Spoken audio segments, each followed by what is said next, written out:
ഈ നടനാവാൻ ആഗ്രഹമുള്ളവർ, ആഗ്രഹമില്ലാത്ത ആരുമില്ല, അത് വേറെ കാര്യം. ഈ കണ്ണാടിയുടെ മുമ്പിൽ അഭിനയിക്കും, അല്ലെങ്കിൽ ചില വേറെ സിനിമകളുടെ സീനിൽ അവർ അഭിനയിച്ച് നോക്കും എങ്ങനെയുണ്ട്. മിക്കവാറും ഓഡിഷൻ ടെസ്റ്റ് എല്ലാം അങ്ങനെ ആയിരിക്കും, ഏതെങ്കിലും സിറ്റുവേഷൻ നൽകിയിട്ട് അഭിനയിക്കും എന്നുള്ളതൊക്കെ ആയിരിക്കും. അങ്ങനെ അഭിനയത്തിന് വേണ്ടി എന്തെങ്കിലും ചെയ്യാറുണ്ട് പ്രത്യേകിച്ച്? സത്യം പറഞ്ഞാൽ ഞാൻ ചെയ്തിട്ടില്ല. പക്ഷേ ഞാൻ ഇതാ പറയണേ, ഇപ്പം ഞാൻ പറഞ്ഞില്ലേ തൂവാനത്തുമ്പികൾ കണ്ടിട്ട് ഇരുന്ന പോലെ, അതേപോലെ ഞാൻ ഇങ്ങനെ കുറേ ഇരിക്കും. ഒരു പടം കണ്ടു കഴിഞ്ഞാൽ ഇപ്പോൾ ഹാങ് ഓവർ ഉണ്ടാവും.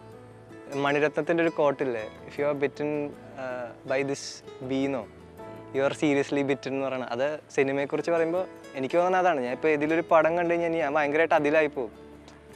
ഈവൻ റോക്ക് സ്റ്റാർ ഇതൊക്കെ കണ്ടിട്ട് ഞാൻ കുറേ നാൾ അങ്ങനത്തെ ബിഹേവിയർ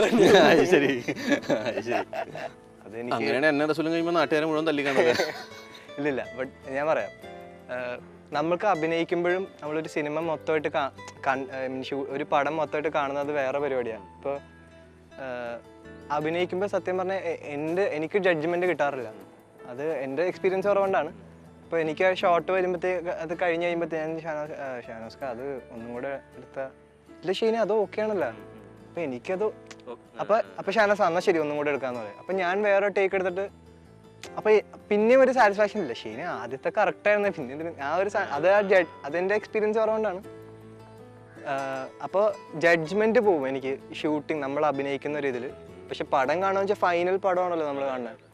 ഇതിൽ നിന്ന് വെച്ച് കഴിഞ്ഞാൽ നമ്മൾ കഥ ആദ്യം കേൾക്കും, പിന്നെ സ്ക്രിപ്റ്റ് വായിക്കും, ഡയലോഗ്സ് പഠിക്കും, എന്നിട്ട് അത് ഷൂട്ട് ചെയ്യും, പിന്നെ എഡിറ്റിംഗ് സമയത്ത് കാണും, പിന്നെ ഫൈനൽ എഡിറ്റിംഗ് കാണും, മ്യൂസിക് ചെയ്യുമ്പോൾ കാണും. ഇതിലൊക്കെ നമ്മൾ കണ്ടുകൊണ്ടിരിക്കും. ഞാൻ എന്ന് വെച്ചാൽ കിസ്മത്തിൽ എനിക്ക് ഒരുപാട് ഭാഗ്യം ഉണ്ടായെന്ന് വെച്ച് കഴിഞ്ഞാൽ ഓരോ സ്റ്റേജിലും എനിക്ക് അറിയാൻ പറ്റി ഓരോൻ്റെ ഒരു മാറ്റങ്ങളുണ്ടല്ലോ. എന്നിട്ട് ഇപ്പം എന്താണ് സംഭവിച്ചതെന്ന് എനിക്ക് മനസ്സിലാവുള്ള കാര്യം എന്നെ തന്നെ സ്ക്രീനിൽ കാണുകൊണ്ട് അയ്യോ എന്നുള്ള അവസ്ഥയാണ്. എന്നുവെച്ചാൽ അത് വേറെ ഏതോ ഒരാളെ പോലെ അയ്യോ ഞാനാണോ എന്നൊക്കെയുള്ള സീനിലാണ് ഞാൻ എന്നെ കാണുന്നത്. ഈ സ്വയം സ്ക്രീനിൽ കാണുമ്പം അത് ആസ്വദിക്കാറുണ്ടോ, അല്ലെങ്കിൽ തിരിഞ്ഞേക്കുമോ? തിരിഞ്ഞേക്കില്ല കേട്ടോ. എനിക്ക് ഞാൻ തിരിഞ്ഞേക്കണല്ല, ഞാൻ നൈസായിട്ട് ഇങ്ങനെ സൈഡിലുള്ള ആളെ നോക്കും. അവരെന്തോ അല്ലേ അവര് ഇപ്പൊ എന്തെങ്കിലും അയ്യോ ആൾക്കാർക്ക് ഇങ്ങനെ സൈഡിൽ നോക്കുമ്പോ അവരാണല്ലോ ആക്ച്വലി കാണേണ്ടത്. ഞാനിപ്പോ കണ്ടിട്ട് എന്താ കാണിക്കാൻ? ആരാധകർക്കായി തുടങ്ങിയ എന്നാലും എന്താ ആരാധകർ, എന്നാലും അങ്ങനെ ആരാധികമാരായിരിക്കും അങ്ങനെ ഇല്ല. മെസ്സേജ് വരും, അപ്രീഷിയേറ്റ് ചെയ്ത മെസ്സേജ് വരും. ഇതാണ് നല്ലായിരുന്നു, ആ ഡയലോഗ് നല്ലായിരുന്നു. കിസ്മത്ത് ശരിക്കും ഒരു ടേണിംഗ് പോയിന്റ് ആണോ ഇത്രയും നാളിൽ അഭിനയിച്ചത്? കാരണം ഇതൊരു ലീഡ് ക്യാരക്ടറാണല്ലോ എന്തായാലും. അപ്പോൾ ഇനിയൊരു ലീഡ് ക്യാരക്ടറിലേക്ക് മാത്രമേ ശ്രദ്ധിക്കുള്ളൂ?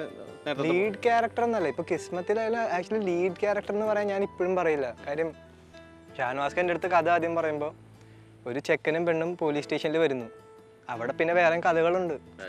ഞാൻ വൺ ഓഫ് ദ ക്യാരക്ടർ മാത്രമായിട്ടാണ് ഞാൻ ഇപ്പോഴും അതിൽ തന്നെ നിൽക്കുന്നത്. ഇപ്പോൾ പോസ്റ്റർ ഇതൊക്കെ വരുന്നുണ്ടെങ്കിലും ഇവിടെ ആക്ച്വലി അത് എന്ന് വെച്ച് കഴിഞ്ഞാൽ അതിൽ ആ ലവ് ട്രാക്ക് ഞങ്ങളുടെ ഉണ്ടായതുകൊണ്ട് പിന്നെ അതിൽ നിന്നാണ് പിന്നെ കഥ ആക്ച്വലി തുടങ്ങുന്നത് ഞങ്ങളുടെ നിന്ന് അങ്ങനെ പോയി ആ സീരിയസ് ആയി എൻഡിലേക്ക് വരുന്ന ഒരു സംഭവം. അപ്പോൾ ഫസ്റ്റ് എനിക്ക് കഥ കേൾക്കുമ്പോൾ ഞാൻ ആക്ച്വലി അങ്ങനെ ഒരു ഹീറോ എന്നുള്ള പരിപാടിയിലൊന്നും അല്ല എൻ്റെ തലയിൽ കിടക്കണം. ഇപ്പം അതുകൊണ്ട് എനിക്കിപ്പോൾ ഇപ്പോൾ ഒരാളൊന്നൊരു കഥ പറയുമ്പോൾ ഞാനൊരിക്കലും എൻ്റെ ക്യാരക്ടർ ഏതാണെന്ന് ചോദിച്ചിട്ടല്ല കഥ കേൾക്കുന്നത്. ഞാൻ ആക്ച്വലി കഥ കേട്ട് കഴിഞ്ഞിട്ട് ലാസ്റ്റ് പറയും ഇതിനകത്ത് എന്താ ഞാൻ ചെയ്യേണ്ടത്, അപ്പോൾ ഇന്ന ക്യാരക്ടർ എന്ന് പറയും. ഓക്കെ, അതൊരു നല്ല കഥ കേൾക്കാതെ കമ്മിറ്റ് ചെയ്യണ സംവിധായകരുണ്ടോ? ഞാനിപ്പോൾ അങ്ങനെ കമ്മിറ്റ് ചെയ്യാനൊക്കെ പറയാൻ മാത്രം എന്താണ്, ഞാൻ കുറച്ചല്ലേ ചെയ്തത്.